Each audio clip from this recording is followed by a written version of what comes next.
yung masarap nating chicken adobo o yung masosing chicken adobo. Ayan, ang sarap niya mga boss ka-idol. Magluluto po tayo ng adobo, chicken adobo. Ang ulam natin ngayon, palaging manok mga boss. Boss mo ko ah.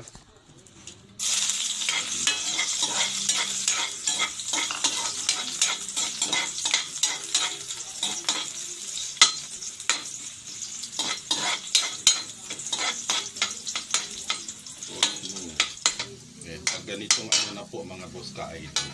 Ayan, nagpa-brown na. Ilagay na po natin. Ano? Nalisang tulong na nito.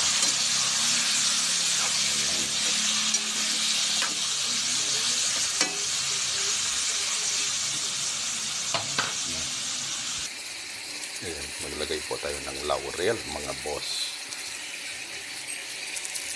Paminta mga boss ka-idol. Yan. Maglagay po tayo ng konting barbecue marinade mga boss para masarap.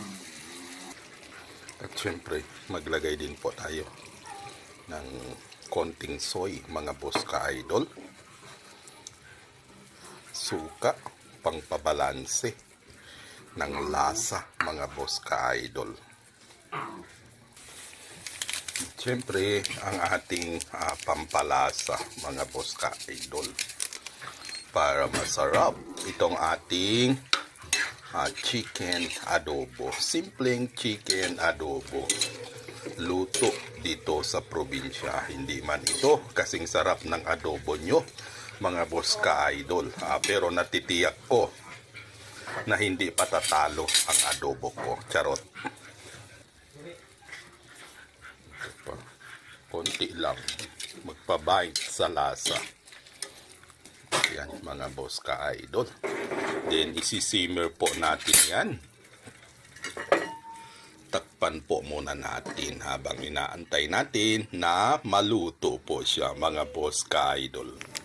Ayan, fast forward tayo mga boss ka-idol at atin pong haluin itong ating chicken adobo. Ayan o, sarap-sarap na chicken adobo mga boss ka-idol. Ayan o, palaging manok.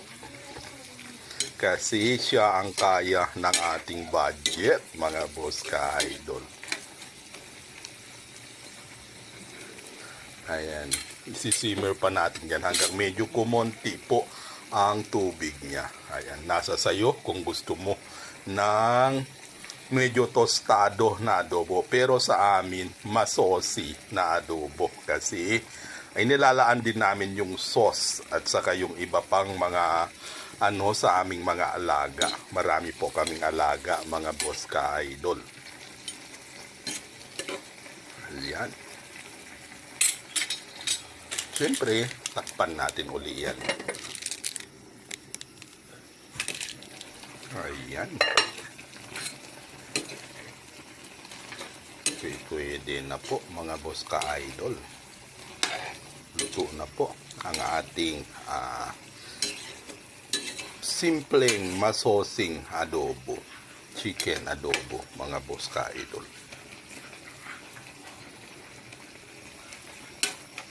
At syempre titikman po natin kung okay na po yung kanyang templa.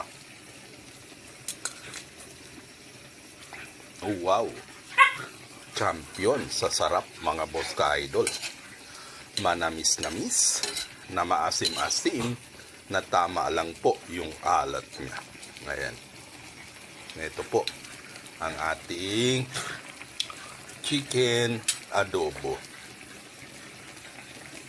Ayan, luto na po siya mga boss ka-idol.